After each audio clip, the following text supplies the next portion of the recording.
Buongiorno.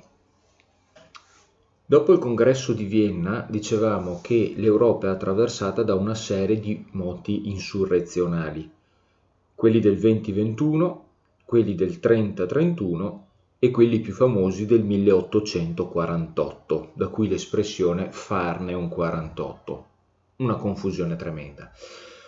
Oggi parliamo dei moti del 30-31.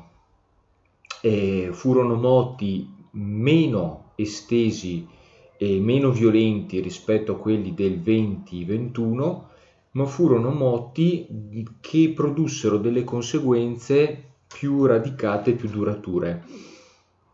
Anche in questo caso l'Italia venne coinvolta, l'Italia sarà sempre coinvolta da queste ondate di moti insurrezionali e segue a ruota quello che accade in altri paesi europei. Nel caso dei moti del 20 e 21, ad accendere le polveri ci pensarono i militari spagnoli di stanza a Cadice. In questo caso invece, nel 30-31, le polveri, per così dire, vennero accese a Parigi, perché lì avvenne il primo moto insurrezionale. Cosa accadde a Parigi? Vediamo brevemente il contesto europeo e poi ci concentriamo su quello italiano. Allora, a Parigi vi ricordate che con il congresso di Vienna torna al trono Luigi XVIII, che era il fratello di Luigi XVI, quello decapitato. Ecco, Luigi XVIII fu abbastanza prudente, non restaurò totalmente l'antico regime, ma conservò alcuni elementi partoriti dal periodo rivoluzionario e napoleonico. Nel 1824, quindi 10 anni dopo il congresso di Vienna praticamente, sale al trono in Francia un altro re che era Carlo X, sempre un Borbone. Ecco, Carlo X fu molto meno prudente e accorto di Luigi XVIII perché tentò di mettere in atto la cosiddetta restaurazione integrale, cioè di stampo reazionario. Il nuovo monarca cercava di tornare a quel contesto politico tipico degli anni precedenti la rivoluzione francese. E quindi una delle prime cose che fece, per farla breve, proprio in quel 1824, e questo fu un segnale politico molto importante, fu l'approvazione della cosiddetta legge del miliardo, cioè 1 miliardo di franchi, di soldi pubblici, sarebbero stati elargiti a tutti quegli aristocratici ai quali erano state confiscate le proprietà durante il periodo rivoluzionario.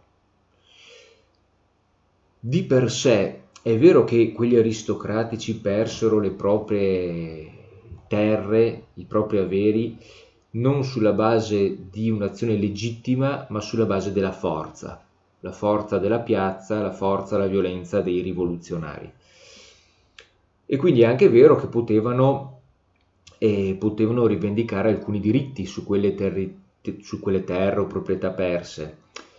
Però ormai erano passati diversi anni e essere accondiscendenti rispetto a questi reclami da parte del re significava dare un messaggio politico ben preciso, e cioè mostrare la propria inclinazione politica del tutto favorevole all'aristocrazia e a quel regime politico d'ancien régime, piuttosto che alla conservazione di quelle libertà basilari, di quei diritti basilari partoriti dalla rivoluzione francese. Per cui l'esordio di Carlo X al trono di Francia non fu dei migliori, nel senso che mostrò immediatamente qual era la sua prospettiva politica.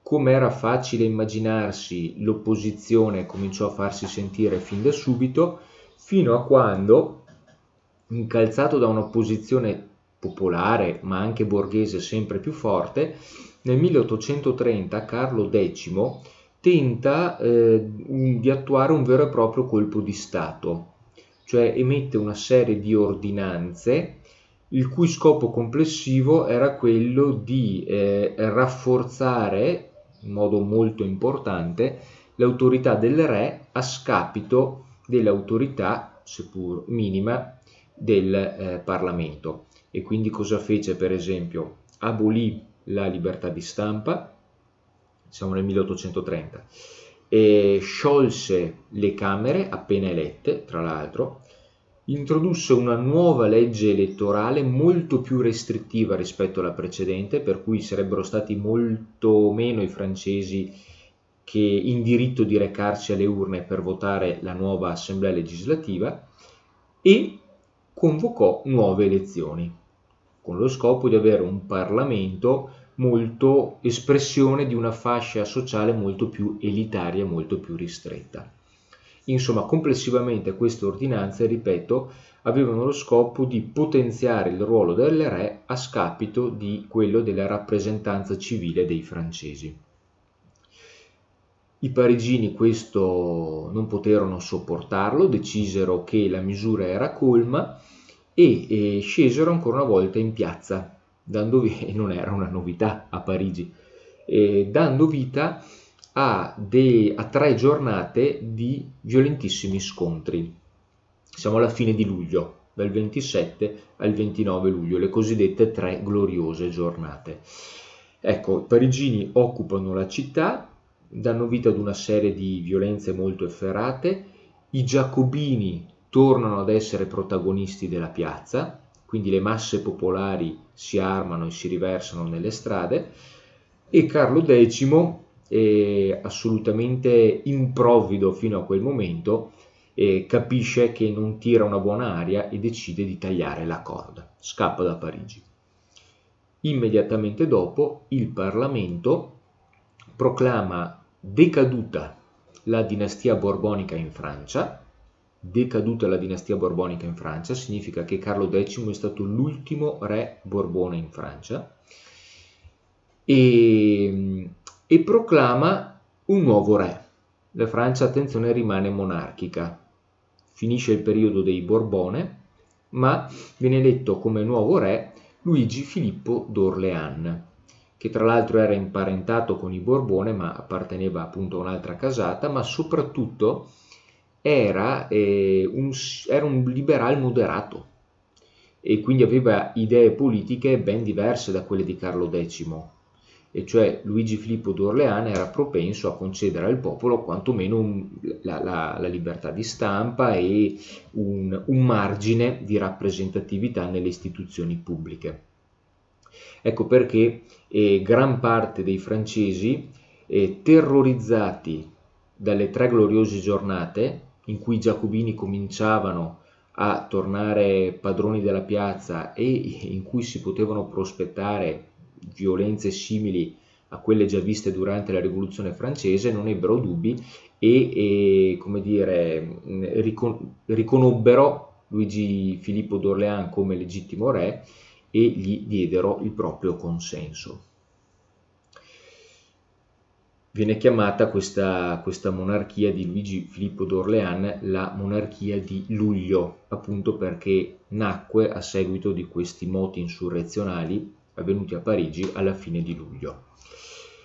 Come era facile immaginare, quella rivolta vittoriosa, tra l'altro, di Parigi contagiò immediatamente anche altri stati europei.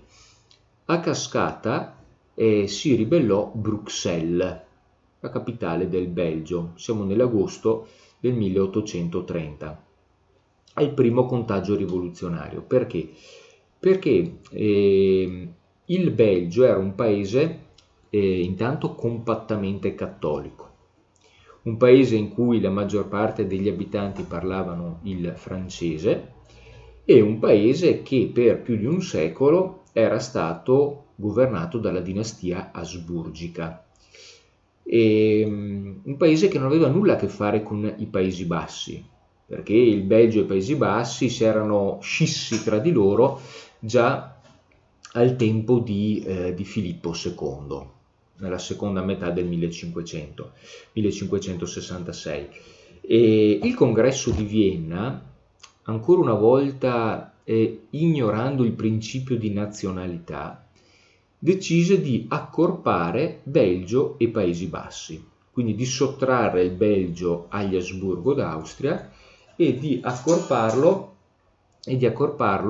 ai Paesi Bassi. Paesi Bassi che però avevano una lingua diversa e soprattutto erano protestanti, per cui molto diversi rispetto al Belgio. E ancora una volta quella convivenza forzata tra due popoli e due culture si rivelerà deleteria. Tanto è vero che nell'agosto del 1830 i belgi si ribellano domandando la secessione dai Paesi Bassi, domandando quindi l'autonomia e addirittura l'indipendenza del proprio popolo, unito in uno stato a parte e separato rispetto a quello dei Paesi Bassi.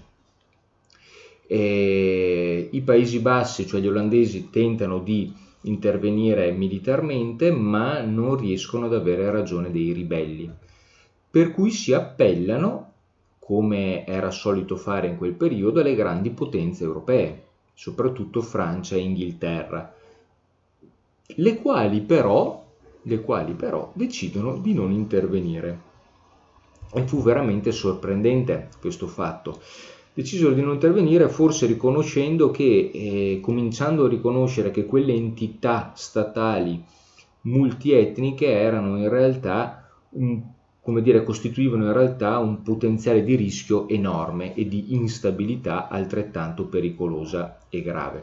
Per cui Francia e Inghilterra decidono di non intervenire e convocano una conferenza a Londra nella quale riconoscono l'indipendenza del Belgio, ormai acquisita di fatto, del Belgio nei confronti dei Paesi Bassi. E fu una decisione clamorosa perché innanzitutto veniva riconosciuto quasi per la prima volta il diritto ad un popolo di lottare per la propria indipendenza rispetto ad altri popoli. Dico quasi per la prima volta perché c'era già stato un caso in precedenza. Durante i moti del 20-21 la Grecia ottenne l'indipendenza dall'impero ottomano. Però la Grecia era distante, l'impero ottomano era extraeuropeo, Belgio e Paesi Bassi erano pienamente inseriti nella compagine europea, per cui questa decisione suscitò diverso clamore, perché appunto legittimava una lotta nazionale di quel tipo lì e soprattutto per la prima volta veniva sconfessato una proclama del Congresso di Vienna, cioè quell'ordine viennese stabilito da Metternich e compagni si rivelava adesso, nel 1830, non più immutabile. E questo politicamente significava molto, no? Perché dava la speranza a molti altri popoli di ottenere la propria sovranità, secondo la logica del principio di autonomia ad ogni popolo il proprio Stato. Ecco. Non solo, ci fu un altro movimento rivoluzionario che avvenne a Varsavia, in Polonia. E i polacchi, sapete, sono un popolo un po' sfortunato perché nel corso del Settecento la Polonia venne spartita 3 volte tra le potenze confinanti, Austria, Prussia e Russia. Alla fine e siamo pur sempre in un periodo illuministico, dove c'erano i despoti illuminati e quant'altro. Alla fine del 1700 la Polonia scomparve dalle cartine geografiche. Il popolo polacco rimase ovviamente, ma politicamente diviso in 3 nazioni, l'impero zarista, la Prussia e l'Austria. Poi arrivò Napoleone che creò il Granducato di Varsavia, ma comunque i polacchi erano sottoposti ai francesi, e poi col Congresso di Vienna la Polonia tornò ad essere integrata nell'impero zarista. Ecco che a Varsavia provano a ribellarsi 1830, ma ancora una volta intervennero i russi e soffocarono nel sangue la rivolta e conservarono entro i propri confini il popolo polacco, impedendo di poter avere uno stato proprio. Poi apro una piccola parentesi, come andrà a finire con la Polonia, che finalmente i polacchi riusciranno ad ottenere l'indipendenza alla fine della prima guerra mondiale, quindi nel 1918. Però fu un fuoco di paglia, perché pochi anni dopo, come comincia la seconda guerra mondiale, 1° settembre del 1939, con la Germania di Hitler che invade la Polonia. E mentre i tedeschi la invadevano da ovest, i russi di Stalin la invadevano da est, per cui i polacchi vengono schiacciati tra questi due giganti e ancora una volta la Polonia viene spaccata a metà nazista e metà comunista. La Polonia che cominciava ad esistere solo pochi anni prima, alla fine della prima guerra mondiale. Ma finita la seconda guerra mondiale, la Polonia rimane ancora una volta ingabbiata all'interno di tutti quegli stati satelliti dell'impero sovietico, fino a quando non cadrà l'Unione Sovietica, 1991, quando finalmente la Polonia otterrà la propria indipendenza, per cui è una nazione ancora molto giovane, per così dire, la Polonia. Il popolo no, ma come Stato sicuramente sì. Ecco, chiusa la parentesi. E quindi anche la rivoluzione polacca del novembre del 1830 fallisce. E finalmente arriviamo anche all'Italia. L'Italia non rimase mai esclusa dai moti rivoluzionari. Sulla spinta di quello che stava capitando in Europa, nei primi mesi, diciamo nel febbraio del 1831, anche in Italia scoppiano diversi moti insurrezionali. Scoppiano innanzitutto nelle legazioni pontificie, che significa nello Stato della Chiesa. Si chiamano legazioni pontificie quei territori sui quali il Papa governava non direttamente, ma attraverso dei cardinali legati, da cui legazioni pontificie. E i primi moti scoppiano lì, ma si diffondono immediatamente in gran parte dello Stato della Chiesa, ma anche a Parma, dove vi ricordo governava Maria Luisa d'Austria o d'Asburgo, già moglie di Napoleone, e si diffondono poi anche a Modena, dove governava il duca Francesco IV. Ecco, complessivamente questi moti del 1831 in Italia furono moti nei quali non si mossero solo i militari, a differenza invece di quanto accadde nei moti del 20-21. A Napoli e in Piemonte si mossero fondamentalmente solo i militari. Ricordate Guglielmo Pepe a Napoli e i militari da Alessandria, per esempio, in Piemonte. E in questo caso, nei moti del 31, si mossero anche alcuni liberali, alcuni rappresentanti della classe borghese, e in qualche sparuto caso ci fu anche la partecipazione popolare, seppur ancora in numeri estremamente limitati. Ecco, e non solo. Mentre nei moti del 20 e 21 la questione nazionale rimase ancora praticamente sconosciuta, a Napoli, se vi ricordate, ci si ribellò per ottenere una Costituzione, assolutamente non per creare il nuovo Stato italiano. Anzi, la Costituzione di Cadice, tradotta in italiano a Napoli, affermava che i confini dello Stato napoletano dovessero essere mantenuti integrali, non potevano essere fusi con nient'altro. Ma anche in Piemonte la rivolta era indirizzata a ottenere una Costituzione, a creare un regno dell'Alta Italia, solo dell'Alta Italia. Nord Italia e Sud Italia erano considerate due cose completamente diverse. Mentre nei moti del 31 la questione nazionale comincia, adesso vedremo piano piano come, comincia lentamente ad affiorare. Per cui ci sono queste due differenze significative tra i moti del 20-21 e i moti del 31, anche se poi entrambi, anticipo, avranno esito fallimentare. Allora, cosa accadde in Italia nel 31? Partiamo da Modena, dal Ducato di Modena. Allora, già nella seconda metà degli anni 20, a Modena un giovane avvocato, questo Enrico Misley, si mette d'accordo con Francesco IV, il duca. I due ordiscono un grande piano, su cui tralasciamo completamente i particolari, che avrebbe dovuto condurre il duca Francesco IV a diventare addirittura re di Italia, re di un unico nuovo Stato, lo Stato italiano. I due organizzano il piano, ma attendono il momento opportuno per poterlo avviare. Cosa accade però? Che con i moti di Parigi del 1830 c'è un cambio di governo in Francia, sarà al trono Luigi Filippo d'Orléans. Si sperava che Filippo Luigi d'Orléans avvallasse queste ambizioni unioniste di Francesco IV, ma poi con il trascorrere dei mesi divenne sempre più chiaro che Filippo Luigi d'Orléans non aveva nessuna intenzione di intervenire in Italia o di avvallare quale che fu un qualsiasi progetto rivoluzionario quale che fosse. Per cui Francesco IV nel dicembre, vedete, del 1830 abbandona Mislay, e cioè abbandona tutto quel progetto rivoluzionario che ormai era destinato, secondo Francesco IV, a fallire.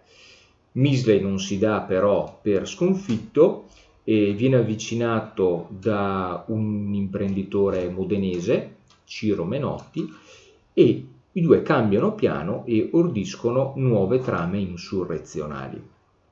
Questo nuovo piano prevedeva di far scoppiare dei moti rivoluzionari nello Stato della Chiesa, e non era un caso che si scegliesse proprio lo Stato della Chiesa, perché fra il dicembre del 1830 e il gennaio del 31 il trono papale era vacante, perché semplicemente era morto il papa precedente, Pio VIII, e il papa successivo, Gregorio XVI, sarebbe salito al soglio pontificio solo nel febbraio del 31, per cui per circa 2 mesi il trono papale rimase vacante, e questo significava evidentemente una maggior debolezza politica che i cospiratori modenesi volevano sfruttare pro domo loro, evidentemente. Per cui il piano consisteva nel far scoppiare dei moti insurrezionali nello Stato della Chiesa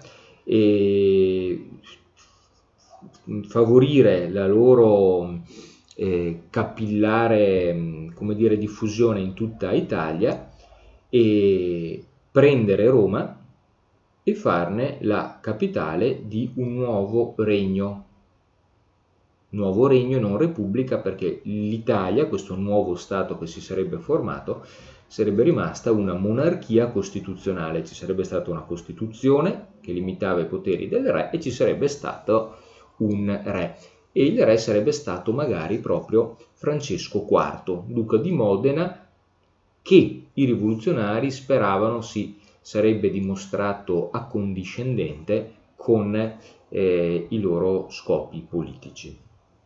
Questo un pochino era il piano. Se non, cosa accadde? Che Francesco IV, Francesco IV a un certo punto scopre le carte, si barcamena per diversi mesi in una posizione ambigua, e a volte come dire, porgendo la mano ai rivoluzionari, a volte ritraendola, fino a quando il 3 febbraio Francesco IV fa arrestare Ciro Menotti, uno dei leader dei cospiratori insieme a Mislay, e sperando in questo modo di stroncare la rivoluzione, alla quale ormai Francesco IV non credeva più. Il re di Francia, Luigi Filippo, non sarebbe intervenuto, a Vienna già sapevano delle trame rivoluzionarie dei modenesi, gli austriaci sarebbero intervenuti con l'esercito e il tutto sarebbe svanito in una bolla di sapone. Per cui 3 febbraio del 31 Menotti è arrestato da parte di Francesco IV, ma ormai era tardi, ormai il meccanismo era stato messo in moto e la rivoluzione era pronta a partire, e infatti il giorno dopo, 4 febbraio, scoppia l'insurrezione a Bologna, non a Modena come era stato previsto, ma a Bologna, dove comunque ormai il fermento era tale per cui la rivoluzione poteva scoppiare da un momento all'altro. E scoppia a Bologna la rivoluzione, e immediatamente si propaga in altre città dello Stato Pontificio, ma anche nel Ducato di Parma, e infatti Maria Luisa deve scappare, ma anche nel Ducato di Modena stesso, dove pur la rivoluzione avrebbe dovuto partire inizialmente. Per cui non parte da lì, ma ci arriva pochi giorni dopo. Il moto insurrezionale è tale che Francesco IV deve fuggire e fugge nel Lombardo-Veneto, protetto dagli austriaci. D'altronde lui era imparentato con gli Asburgo. E nei primi giorni questo moto insurrezionale sembrava sul punto di avere successo, appunto per la veloce diffusione delle rivoluzioni stesse. A Bologna viene creato un cosiddetto governo delle province unite, cioè un'assise politica che si prefiggeva di coordinare tutti i moti insurrezionali che stavano scoppiando in quel momento, nello Stato della Chiesa, a Modena e a Parma. E viene addirittura arruolato un cosiddetto corpo di volontari, diciamo un esercito più o meno improvvisato, che avrebbe dovuto addirittura marciare su Roma, prendere Roma e nelle più rosee aspettative dei rivoluzionari, proclamarla capitale d'Italia. L'esito però fu deludente, non solo deludente, fu fallimentare per due ragioni principali. La prima fu che tutte queste realtà regionali o queste città che andavano ribellandosi erano ancora caratterizzate, marcate da profonde divisioni campanilistiche. Tanto è vero che per esempio Parma e Modena decidono di non aderire al governo delle Province Unite e si danno un governo autonomo. Cioè capite che ancora la coesione tra gli italiani non esisteva, non esistevano gli italiani e tantomeno esisteva la coesione tra gli italiani. A Parma ragionavano per sé, a Modena ragionavano per sé, a Bologna e dintorni ragionavano per sé. Per cui anche nel momento in cui bisognava ribellarsi contro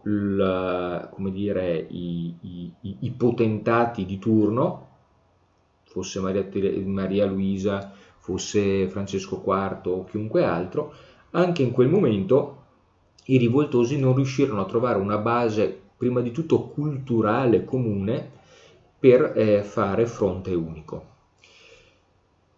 Ma ancora giocarono un peso importante anche i contrasti ideologici tra i rivoluzionari più radicali, i democratici, e i rivoluzionari più moderati, tendenzialmente i liberali. I democratici spingevano affinché si marciasse subito su Roma per liberarla dal potere del Papa e proclamarla capitale. I liberali invece erano molto più prudenti, molto più attendisti.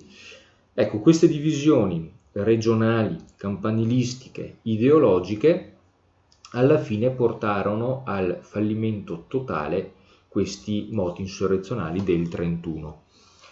Tanto è vero che quando nel marzo del 31 il governo francese fece sapere inequivocabilmente che non sarebbe intervenuto in Italia per appoggiare chi che sia, gli austriaci, ancora una volta, poterono intervenire nelle regioni rivoluzionate per poter riportare l'ordine e per poter reinsediare sui troni i legittimi governanti. Per cui già verso la fine di marzo, senza praticamente trovare alcuna resistenza lungo la strada, gli austriaci stroncano definitivamente l'ultimo nucleo di ribellione che si era asserragliato a Rimini. E con questo terminano i moti del 31. Ancora una volta muoiono sul nascere, a causa delle divisioni interne, sicuramente, e a causa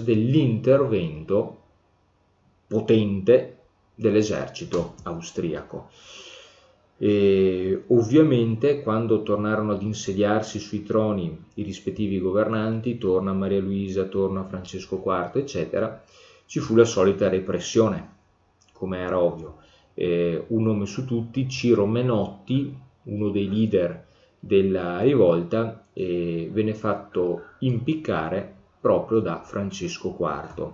Francesco IV che però nei mesi precedenti aveva intrattenuto un rapporto molto ambiguo con Ciro Menotti, perché ad un certo punto sembrava quasi che ne avvallasse il piano rivoluzionario. Il fallimento dei moti del 31 mette a nudo anche il fallimento della Carboneria, perché in questi vari moti insurrezionali le varie vendite carbonare ovviamente furono interpellate fin da subito, anzi furono protagoniste attive di questi moti, ma ancora una volta questi moti orchestrati nell'oscurità di una vendita segreta fallirono miseramente, come fallirono i moti del 2021. Cosa si poté imparare da questo ennesimo fallimento? Ma innanzitutto che i cospiratori ponevano un'eccessiva fiducia nell'intervento dei potentati stranieri. Per alcuni mesi si sperò nell'intervento di Luigi Filippo d'Orléans, che aveva fama di essere un liberale moderato, e invece, per ragioni politiche evidentemente, di convenienza contingente, il re francese assolutamente non volle intervenire, e senza un esercito forte straniero è chiaro che i singoli stati non avevano la speranza di controbilanciare la potenza dell'esercito austriaco. Molti stati del nord Italia, Parma e Modena per non dire la Toscana, praticamente non avevano un esercito dove potevano andare da soli, dovevano affidarsi ad un esercito altro, potente, ma questa fiducia evidentemente era mal riposta. Un altro motivo di forte criticità fu l'eccessivo affidamento anche ai sovrani italiani. Non solo era mal riposta la fiducia nei confronti degli stranieri, ma anche dei sovrani italiani stessi. E lo abbiamo visto più volte. Ferdinando I, re di Napoli, prima di partire per Lubiana, promise che avrebbe salvaguardato le libertà costituzionali. Arrivato a Lubiana, fa un voltafaccia di 180 gradi e chiede l'intervento austriaco. Il sovrano tradisce le aspirazioni politiche dei liberali, in questo caso dei cospiratori napoletani. Ma la stessa cosa avvenne in Piemonte. Sant'Orre di Santa Rosa sperava nell'aiuto, quantomeno nella condiscendenza di Carlo Alberto. Carlo Alberto sì, avrebbe anche voluto aiutarlo, ma sconfessato da Carlo Felice, e deve fare marcia indietro e opporsi ai ribelli. Francesco IV a Modena, anche lui sembrava fare causa comune con i cospiratori, poi addirittura fa arrestare Menotti e lo fa addirittura condannare a morte, no? Per cui dei governanti italiani non ci si poteva fidare, e essersi fidati aveva costituito un errore tragico. Ma ancora, tra i diversi cospiratori, tra le diverse vendite carbonare o tra le diverse società segrete, non c'era assolutamente coordinazione, ma ancora rimanevano molto divise tra di loro, anche e soprattutto a causa di quel sentimento campanilistico che divideva città da città, regione da regione. Non c'era una cultura comune, non c'era una lingua comune, non c'era una storia comune. Erano, come dire, popolazioni diverse che cercavano ciascuna di guardare in casa propria, e nessuna di queste realtà regionali era disposta a cedere nulla per mettere assieme le forze al fine di raggiungere uno scopo comune. Ma ancora c'erano molti contrasti ideologici, ripeto, sempre tra le cause dei fallimenti. Qualcuno voleva uno Stato federale, qualcuno voleva uno Stato invece centralistico, la nuova Italia, come sarebbe stata? Federale, quindi concedendo ampia autonomia alle regioni, o centralista? Anche qui non si andava d'accordo. Qualcuno era per la monarchia, qualcuno era per la repubblica, qualcuno era per il suffragio universale, democratici, qualcuno era per il suffragio censitario, i liberali. Insomma, anche questi contrasti alla fine segnarono la crisi delle società segrete, divise su tantissimi punti. E dulcis in fundo ci si rese conto che l'eccessivo segreto sugli scopi ultimi che caratterizzava le società segrete era in ultima analisi un ostacolo insormontabile, perché impediva la più ampia partecipazione popolare delle masse alla lotta per la creazione dello nuovo Stato italiano. E viceversa, diceva qualcuno, bisognava esplicitare lo scopo ultimo, la creazione di uno Stato unitario, e sperare di raccogliere più consenso possibile. Perché ancora una volta, nei moti del 31, le masse popolari fondamentalmente non si mossero, rimasero completamente apatiche rispetto a quello che capitava nelle grandi città. I carbonari, vi ricordo che in tutto erano più o meno 400.000 e nemmeno tutti erano poi disposti a rischiare del proprio a scendere in piazza, per cui 400.000 disseminati su tutto il territorio nazionale erano molto pochi. I grandi numeri, i milioni di contadini, rimasero fondamentalmente passivi, molto diversamente da quanto accadde durante le insorgenze antinapoleoniche.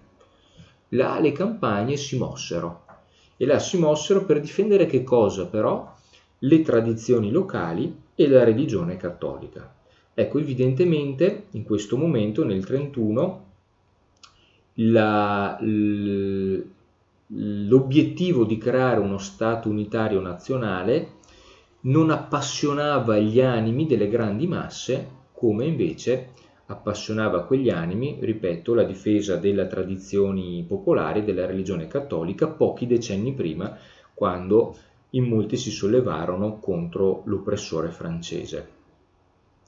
Per cui bisognava trovare il modo per coinvolgere le grandi masse in questo processo di unificazione nazionale, grandi masse che ancora assolutamente non sapevano praticamente neanche cosa significasse il termine Italia, spesso e volentieri era così. Per cui sul fallimento dei moti del 31, sul sostanziale fallimento della carboneria e delle società segrete, troppo affidamento nei confronti dei sovrani stranieri, eccessivo affidamento nei confronti dei sovrani italiani, eccessiva divisione locale ideologica tra le società segrete, eccessiva segretezza sugli scopi ultimi, sulle macerie di questi progetti politici abortiti, emerge proprio all'inizio degli anni 30 la figura di un nuovo intellettuale capace di rilanciare con termini nuovi e con energie nuove l'obiettivo della unificazione nazionale, auspicando una vera e propria insorgenza o insurrezione di popolo, un'insurrezione dell'intero popolo italiano, che forse c'era, forse non c'era, il quale unendosi insieme e quindi raccogliendo l'entusiasmo e l'energia delle masse contadine avrebbe potuto raggiungere il proprio scopo, e cioè l'unità nazionale. Stiamo parlando di Giuseppe Mazzini. Ma per oggi ci fermiamo qua. Arrivederci.